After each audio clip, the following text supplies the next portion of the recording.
Hello hi, ഇന്ന് നമ്മൾ discuss ചെയ്യാൻ പോകുന്ന ടോപ്പിക് സോളാർ ഫോട്ടോവോൾട്ടാക് സിസ്റ്റത്തിൻ്റെ ഇൻസ്റ്റലേഷനുകളെ പറ്റിയാണ്.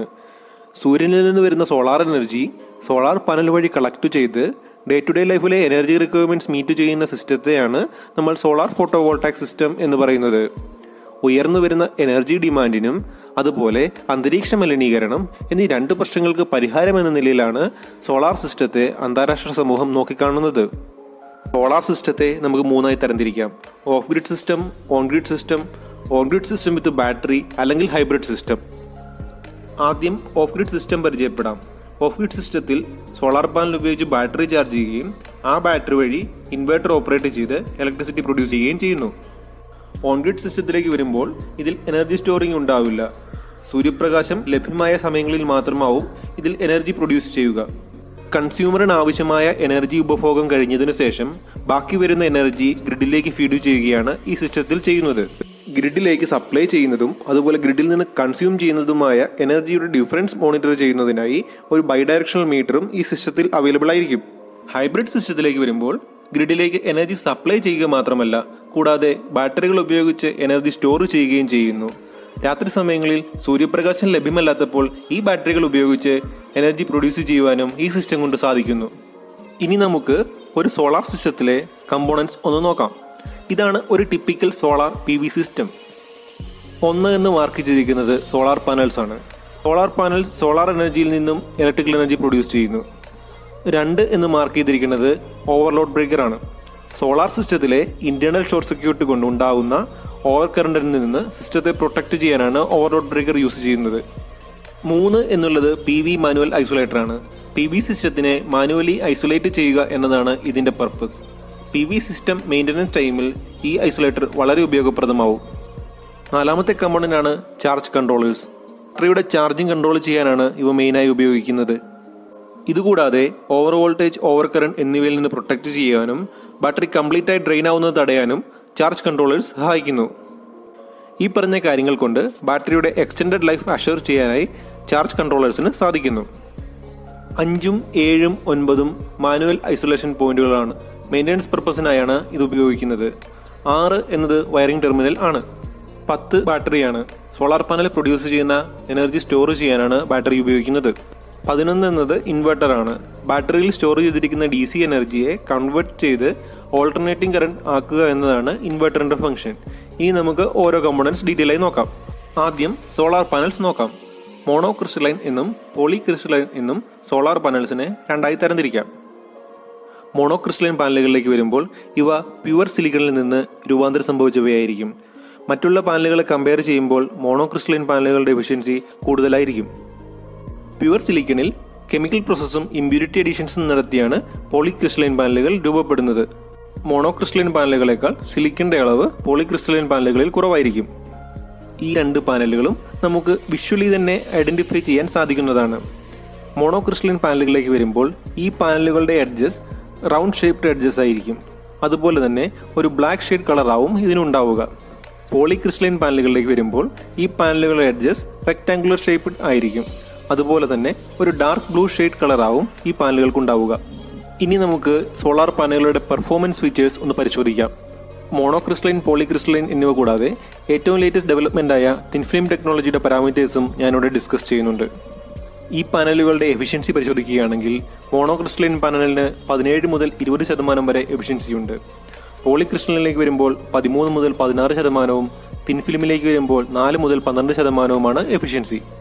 ഈ പാനലുകളുടെ ഓപ്പറേറ്റിംഗ് താപനില പരിശോധിക്കുകയാണെങ്കിൽ മോണോക്രിസ്റ്റലൈൻ പാനലുകളും പോളിക്രിസ്റ്റലൈൻ പാനലുകളും -20 മുതൽ 70 ഡിഗ്രി സെന്റിഗ്രേഡ് വരെയും ഇൻഫിലിം പാനലുകൾ -25 മുതൽ 90 ഡിഗ്രി സെൽഷ്യസ് വരെയുള്ള അന്തരീക്ഷ താപനിലയിൽ മാത്രമേ പ്രവർത്തിപ്പിക്കുവാൻ പാടുള്ളൂ. ഇനി നമുക്ക് ഈ പാനലുകളിലെ സിലിക്കൺ കണ്ടന്റ് ഒന്ന് പരിശോധിക്കാം. മോണോക്രിസ്റ്റലൈൻ പാനലുകളിൽ 75 മുതൽ 85% വരെയും പോളിക്രിസ്റ്റലൈൻ പാനലുകളിൽ 70 മുതൽ 80% വരെയും തിൻഫിലിം പാനലുകളിൽ 65 മുതൽ 72% വരെയാവും സിലിക്കൺ കണ്ടന്റ്. ഇനി നമുക്ക് ഒരു സോളാർ സെല്ലിൽ നിന്ന് എങ്ങനെ കണക്ഷൻസ് എടുക്കാമെന്ന് പരിശോധിക്കാം. സോളാർ സെല്ലുകൾ ഇന്റേണലി കണക്ട് ചെയ്ത് ഒരു ജംഗ്ഷൻ ബോക്സിൽ അവൈലബിൾ ആയിരിക്കും. അതിനെ നമ്മൾ PV ജംഗ്ഷൻ ബോക്സ് എന്നാണ് പറയുന്നത്. PV ജംഗ്ഷൻ ബോക്സിൽ നിന്നും DC കേബിളുകൾ ഉപയോഗിച്ച് സോളാർ സെല്ലിനെ ബാറ്ററിയുമായി കണക്ട് ചെയ്യുന്നു. PV ജംഗ്ഷൻ ബോക്സിലേക്ക് DC കേബിളുകൾ കണക്ട് ചെയ്യുന്നത് MC4 കണക്ടറുകൾ ഉപയോഗിച്ചാണ്. MC4 കണക്ടറുകൾ വെതർ പ്രൂഫ് കണക്ടറുകളാണ്. PV ജംഗ്ഷൻ ബോക്സിലേക്ക് മോയ്സ്ചർ എൻട്രി തടയുക എന്നതാണ് ഈ MC4 കണക്ടേഴ്സിൻ്റെ പർപ്പസ്. നമ്മളിപ്പോൾ കാണുന്നത് വിവിധതരം റൂഫ് ടോപ്പ് സോളാർ ഇൻസ്റ്റലേഷനുകളാണ്. ആദ്യം കാണുന്നത് ഒരു മോണോക്രിസ്റ്റലൈൻ പാനലാണ്. നമ്മൾ നേരത്തെ ഡിസ്കസ് ചെയ്തതുപോലെ തന്നെ മോണോക്രിസ്റ്റലൈൻ പാനലുകൾ അതിൻ്റെ ഷേപ്പും കളറും വെച്ച് ഐഡൻറ്റിഫൈ ചെയ്യാൻ പറ്റുന്നതാണ്. അടുത്തതായി നമ്മൾ കാണുന്നത് ഒരു പോളിക്രിസ്റ്റലൈൻ പാനലാണ്. അതിൻ്റെ റെക്ടാങ്കുലർ ഷേപ്പ് എഡ്ജസ് കൊണ്ട് അതൊരു പോളിക്രിസ്റ്റലൈൻ പാനലാണെന്ന് നമുക്ക് മനസ്സിലാക്കാൻ സാധിക്കുന്നതാണ്. 385 വാട്ട് പവറിൻ്റെ സോളാർ പാനലാണിത്. നമുക്കിനി വിവിധതരം സോളാർ ഇൻവെർട്ടറുകൾ പരിചയപ്പെടാം. സോളാർ ഇൻവെർട്ടറുകളെ 4 തരംതിരിക്കാം: stand alone, grid tied, battery backup, hybrid intelligent. Stand alone എന്നത് ഒരു ഐസൊലേറ്റഡ് സിസ്റ്റമാണ്. PV സിസ്റ്റം ഉപയോഗിച്ച് ബാറ്ററി ചാർജ് ചെയ്യുകയും ആ ബാറ്ററി ഇൻവെർട്ടറിലേക്ക് ഫീഡ് ചെയ്യുകയുമാണ് സ്റ്റാൻഡ് അലോൺ ഇൻവെർട്ടർ സിസ്റ്റത്തിൽ നടക്കുന്നത്. അടുത്തത് ഗ്രിഡ് ടൈഡ് ഇൻവെർട്ടേഴ്സാണ്. ഗ്രിഡ് ടൈഡ് ഇൻവെർട്ടേഴ്സ് ഗ്രിഡിലേക്ക് പവർ ഫീഡ് ചെയ്യാനായി ഡിസൈൻ ചെയ്തിട്ടുണ്ട്. പവർ ഫെയിലിയർ ടൈമിൽ ഈ ഇൻവെർട്ടേഴ്സിന് ഫംഗ്ഷനിങ് ഉണ്ടാവില്ല. ഇത് ഈ സിസ്റ്റത്തിൻ്റെ ഒരു ഡിസഡ്വാൻറ്റേജ് ആണ്. അടുത്തത് ബാറ്ററി ബാക്കപ്പ് ഇൻവെർട്ടേഴ്സാണ്. ഗ്രിഡ് ടൈഡിൻ്റെയും സ്റ്റാൻഡ് അലോണിൻ്റെയും ഒരു കോമ്പിനേഷനാണ് ബാറ്ററി ബാക്കപ്പ് ഇൻവെർട്ടേഴ്സ്. ഗ്രിഡിലേക്ക് പവർ സപ്ലൈ ചെയ്യുന്നത് കൂടാതെ പവർ ഔട്ടേജ് ടൈമിൽ യൂട്ടിലിറ്റി സപ്ലൈ പ്രൊവൈഡ് ചെയ്യാനും ഈ ഇൻവെർട്ടേഴ്സിന് സാധിക്കുന്നു. ഹൈബ്രിഡ് ഇൻ്റലിജൻറ്റ് ഇൻവെർട്ടേഴ്സിലേക്ക് വരുമ്പോൾ അതിന് ഒരേ സമയം PVRA, ബാറ്ററി, ഗ്രിഡ് കണക്ഷൻ എന്നിവയെല്ലാം മാനേജ് ചെയ്യാൻ പറ്റുന്നതായി നമുക്ക് കാണാം. അതുകൊണ്ട് തന്നെ ഹൈബ്രിഡ് ഇൻ്റലിജൻറ്റ് ഇൻവെർട്ടേഴ്സ് ഒരു ഓൾ ഇൻ വൺ ആപ്ലിക്കേഷൻ പർപ്പസാണ്. അടുത്തതായി നമ്മൾ കാണാൻ പോകുന്നത് ഒരു ടിപ്പിക്കൽ ഗ്രിഡ് ടൈഡ് സോളാർ സിസ്റ്റത്തിൻ്റെ ഔട്ട്പുട്ട് കണക്ഷൻസ് ആണ്. ആദ്യമായി ഇതിൽ നിങ്ങൾക്കൊരു DC കമ്പൈനർ ബോക്സ് കാണാൻ സാധിക്കും. ആ DC കമ്പൈനർ ബോക്സിൽ മെയിനായി ഒരു സർജ് പ്രൊട്ടക്ഷൻ ഡിവൈസ് ആണ് ഉണ്ടാവുക. സിസ്റ്റത്തെ ഇൻറ്റേർണലും എക്സ്റ്റേണലുമായ സർജുകളിൽ നിന്ന് പ്രൊട്ടക്റ്റ് ചെയ്യുക എന്നതാണ് ഇതിൻ്റെ ഫംഗ്ഷൻ.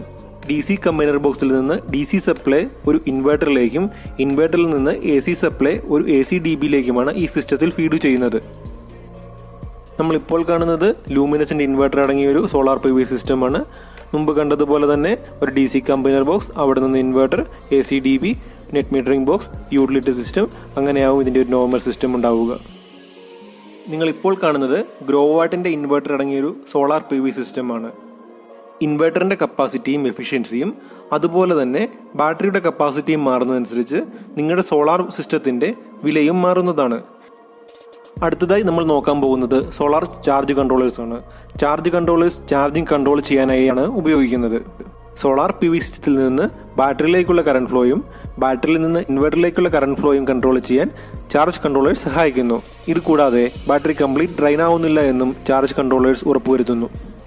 അടുത്തതായി നമ്മൾ നോക്കാൻ പോകുന്നത് ബാറ്ററിയാണ്. ബാറ്ററിയാണ് സോളാർ PV സിസ്റ്റത്തിലെ ഒരു പ്രധാന ഘടകം. ഏറ്റവും വില കൂടിയതും അതുപോലെ തന്നെ സിസ്റ്റത്തിൻ്റെ ബാക്കപ്പ് നിർണ്ണയിക്കുന്നതും ബാറ്ററിയാണ്. നിങ്ങളിപ്പോൾ കാണുന്നത് ലൂമിനസിൻ്റെ ട്യൂബുലർ ബാറ്ററീസാണ്. ഇതിൽ വോൾട്ടേജ് മോണിറ്റർ ചെയ്യാനും അതുപോലെ തന്നെ ബാറ്ററി വാട്ടർ ഉപയോഗിച്ച് വോൾട്ടേജ് ലെവൽ മെയിൻറ്റെയിൻ ചെയ്യാനും സാധിക്കും. ഇതുകൂടാതെ ഇപ്പോൾ മാർക്കറ്റിൽ സീൽഡ് മെയിൻ്റനൻസ് ഫ്രീ ബാറ്ററീസും അവൈലബിൾ ആണ്. ഇനി നമുക്ക് KSEB അതുപോലെ തന്നെ അനർട്ട് എന്നീ ഗവൺമെൻറ് സ്ഥാപനങ്ങൾ സോളാർ ഇൻസ്റ്റലേഷനായി കൺസ്യൂമേഴ്സിന് നൽകുന്ന സബ്സിഡി സ്കീമുകളെ പറ്റി നോക്കാം. KSEB 2 തരം സ്കീമുകളാണ് കൺസ്യൂമേഴ്സിനായി അവതരിപ്പിച്ചിട്ടുള്ളത്. ആദ്യത്തെ സ്കീമിൽ പ്ലാന്റ് ഇൻസ്റ്റലേഷന് ചിലവാകുന്ന തുകയുടെ ഒരു നിശ്ചിത ശതമാനം മാത്രം കൺസ്യൂമേഴ്സ് അടച്ചാൽ മതിയാവും. ബാക്കി വരുന്ന തുക KSEB അടയ്ക്കുന്നതാവും. ഇതിൽ ജനറേറ്റ് ചെയ്യുന്ന എനർജിയുടെ ഒരു നിശ്ചിത ശതമാനം മാത്രമാവും കൺസ്യൂമേഴ്സിന് ലഭിക്കുക. ഇതിൽ തന്നെ 3 ക്ലാസിഫിക്കേഷൻസ് അവൈലബിൾ ആണ്. രണ്ടാമത്തെ സ്കീമിൽ പ്ലാന്റിന് ചിലവാകുന്ന മുഴുവൻ തുകയും കൺസ്യൂമർ അടയ്ക്കേണ്ടതാണ്. ഇതിൽ ഏകദേശം 40% KSEB സബ്സിഡി നൽകുന്നതാണ്. ഇനി നമുക്ക് ഈ പ്ലാനുകളുടെ ഫീച്ചേഴ്സ് പരിശോധിക്കാം. ആദ്യത്തെ പ്ലാൻ നമ്മൾ പരിശോധിക്കുകയാണെങ്കിൽ നമുക്ക് കാണാൻ സാധിക്കും അപ്രൂവൽ കിട്ടാൻ വേണ്ട മിനിമം കപ്പാസിറ്റി എന്ന് പറയുന്നത് 2 kW അല്ലെങ്കിൽ 3 kW ആയിരിക്കും.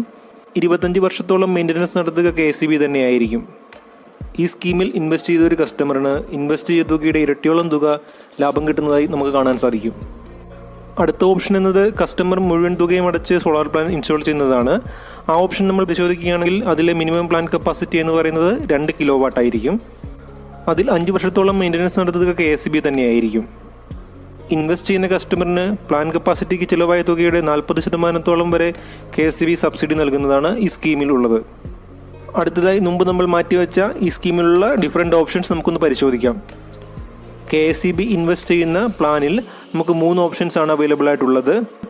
ആദ്യത്തെ ഓപ്ഷൻ 1 മാസം 120 യൂണിറ്റിന് താഴെ വരെ എനർജി ഉപയോഗിക്കുന്ന കസ്റ്റമേഴ്സിന് ഉള്ളതാണ്.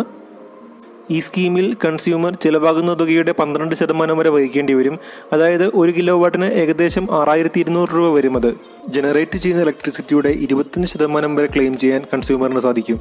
അടുത്ത സ്കീം എന്ന് പറയുന്നത് പ്രതിമാസ ഉപഭോഗം 150 യൂണിറ്റ് വരെയുള്ള കസ്റ്റമേഴ്സ് ആണ്. ഈ സ്കീമിൽ ചിലവാക്കുന്ന തുകയുടെ 20% വരെ കൺസ്യൂമർ അടയ്ക്കേണ്ടി വരും. അതായത് 1 കിലോ വാട്ടിന് കൺസ്യൂമർ ഏകദേശം 11,000 രൂപ അടയ്ക്കേണ്ടി വരും. ഈ സ്കീമിൽ ജനറേറ്റ് ചെയ്യുന്ന എനർജിയുടെ 40% കൺസ്യൂമറിന് ഉപയോഗിക്കാൻ സാധിക്കുന്നതാണ്. അടുത്ത ഓപ്ഷൻ എന്ന് പറയുന്നത് പ്രതിമാസ ഉപഭോഗം 200 യൂണിറ്റ് വരെയുള്ള കസ്റ്റമേഴ്സിന് ആണ്. ഈ സ്കീമിൽ ഏകദേശം 25% പ്ലാൻ കോസ്റ്റിന്റെ തുക കസ്റ്റമർ അടയ്ക്കേണ്ടി വരും. അതായത് 1 കിലോ വാട്ടിന് 14,000 രൂപ അടയ്ക്കേണ്ടി വരും. അതുപോലെ തന്നെ ജനറേറ്റ് ചെയ്യുന്ന എനർജിയുടെ 50% കസ്റ്റമറിന് ഉപയോഗിക്കാൻ സാധിക്കുന്നതാണ്. അടുത്ത പ്ലാനിൽ, അതായത് കസ്റ്റമർ മുഴുവൻ തുകയും അടച്ച് പ്ലാൻ ഇൻസ്റ്റാൾ ചെയ്യുകയാണെങ്കിലുള്ള ഓപ്ഷൻസ് നമുക്കൊന്ന് പരിശോധിക്കാം. ഈ സ്കീമിൽ 3 കിലോ വാട്ട് വരെയുള്ള പ്ലാന്റിന് 40% വരെ സബ്സിഡി ലഭിക്കുന്നതായിരിക്കും. പ്ലാൻ കപ്പാസിറ്റി 4 കിലോ വാട്ടും 10 കിലോ വാട്ടിനും ഇടയിലാണെങ്കിൽ ആദ്യത്തെ 3 കിലോ വാട്ടിന് 40% സബ്സിഡിയും ബാക്കിയുള്ള ഓരോ കിലോ വാട്ടും 20% സബ്സിഡിയും ലഭിക്കുന്നതായിരിക്കും. പ്ലാൻ കപ്പാസിറ്റി 10 കിലോ വാട്ടാണെങ്കിൽ 26% ആയിരിക്കും സബ്സിഡി ലഭിക്കുക. 10 കിലോ വാട്ടിന് മുകളിലുള്ള പ്ലാന്റുകൾക്ക് സബ്സിഡി ലഭിക്കുന്നതായിരിക്കില്ല. എല്ലാ ഡൊമസ്റ്റിക് കസ്റ്റമേഴ്സും ഈ സ്കീമിൽ എലിജിബിൾ ആയിരിക്കും. അതുപോലെ തന്നെ ഈ സ്കീമിൻ്റെ ആപ്ലിക്കേഷൻ ഫീ എന്ന് പറയുന്നത് 1000 രൂപയായിരിക്കും. അടുത്തതായി അനേർട്ട് നൽകുന്ന സബ്സിഡി ഓപ്ഷൻ സ്കീമുകൾ നമുക്കൊന്ന് പരിശോധിക്കാം. അനേർട്ട് 1 മുതൽ 5 കിലോ വാട്ട് വരെയുള്ള പ്ലാന്റുകൾക്കായിരിക്കും സബ്സിഡി നൽകുന്നത്. ഡൊമസ്റ്റിക് കസ്റ്റമേഴ്സ് 3 കിലോ വാട്ട് വരെയുള്ള സ്കീമുകൾക്ക് എലിജിബിൾ ആയിരിക്കും. 5 വർഷം വരെയായിരിക്കും ഈ സ്കീമുകൾക്ക് വാറണ്ടി ഉണ്ടാവുക. ഇതിൻ്റെ ഡിഫറൻറ്റ് പ്ലാനുകൾ നമുക്കൊന്ന് പരിശോധിക്കാം. 7200 വാട്ട് അവർ കപ്പാസിറ്റി ഉള്ള PV സിസ്റ്റത്തിന് 1 കിലോ വാട്ടിന് സബ്സിഡി കഴിഞ്ഞ് 94,500 രൂപ അടയ്ക്കേണ്ടി വരും. 3600 വാട്ട് അവർ കപ്പാസിറ്റി ഉള്ള PV സിസ്റ്റത്തിന് 1 കിലോ വാട്ടിന് സബ്സിഡി കഴിഞ്ഞ് 75,600 രൂപ അടയ്ക്കേണ്ടി വരും. 1200 വാട്ട് അവർ കപ്പാസിറ്റി ഉള്ള PV സിസ്റ്റത്തിന് 1 കിലോ വാട്ടിന് സബ്സിഡി കഴിഞ്ഞ് 63,000 രൂപയും അടയ്ക്കേണ്ടി വരും. നമ്മളിപ്പോൾ ഡിസ്കസ് ചെയ്ത പോലെ ഓരോ കിലോ വാട്ടിനും different battery backup capacity options available ആണ്. അതാണ് ഈ ടേബിളിൽ കൊടുത്തിരിക്കുന്നത്. ഈ സ്കീമുകൾക്ക് അപേക്ഷിക്കാനായി നിങ്ങൾക്ക് അനേർട്ടിൻ്റെ വെബ്സൈറ്റിൽ നിന്ന് ആപ്ലിക്കേഷൻ ഫോമുകൾ ഡൗൺലോഡ് ചെയ്യാൻ സാധിക്കുന്നതാണ്. പൂരിപ്പിച്ച അപേക്ഷയോടൊപ്പം അനേർട്ടിൻ്റെ പേരിൽ 1000 രൂപ DDM എടുത്ത് ഈ അപേക്ഷ സമർപ്പിക്കാവുന്നതാണ്. ഈ വീഡിയോ ചെയ്യാനായി ഈ ഫോട്ടോകൾ ഷെയർ ചെയ്ത് സഹായിച്ചത് തൃശ്ശൂർ ആസ്ഥാനമായി പ്രവർത്തിക്കുന്ന ഒരു ലീഡിംഗ് സോളാർ സൊല്യൂഷൻ പ്രൊവൈഡേഴ്സായ സൺറൈസ് സോളാർ സൊല്യൂഷൻസ് ആണ്. സൺറൈസ് സോളാർ സൊല്യൂഷന് all over Kerala services available ആണ്. സോളാർ റിലേറ്റഡായി നിങ്ങളുടെ എന്ത് റിക്വയർമെൻറ്റ്സിനും സൺറൈസ് സോളാർ സൊല്യൂഷൻസിനെ കോൺടാക്ട് ചെയ്യാവുന്നതാണ്. അവരുടെ കോൺടാക്ട് ഡീറ്റെയിൽസ് ഞാൻ ഡിസ്ക്രിപ്ഷൻ ബോക്സിൽ കൊടുക്കുന്നതായിരിക്കും. ഇത്രയുമാണ് സോളാർ PV സിസ്റ്റത്തെ പറ്റിയും അതുപോലെ സോളാർ പ്ലാന്റുകളുടെ ഇൻസ്റ്റലേഷന് കേരളത്തിലെ വിവിധ ഗവൺമെൻറ് ഏജൻസികൾ നൽകുന്ന സബ്സിഡി സ്കീമുകളെ പറ്റിയുമുള്ള ബേസിക് ഇൻഫർമേഷൻ. നിങ്ങൾക്ക് വീഡിയോ ഇഷ്ടമായി എന്ന് കരുതുന്നു. വീഡിയോ ഇഷ്ടമായെങ്കിൽ തീർച്ചയായിട്ടും ചാനൽ ലൈക്ക് ചെയ്യുക, സബ്സ്ക്രൈബ് ചെയ്യുക. Thank you for watching the video. Thank you.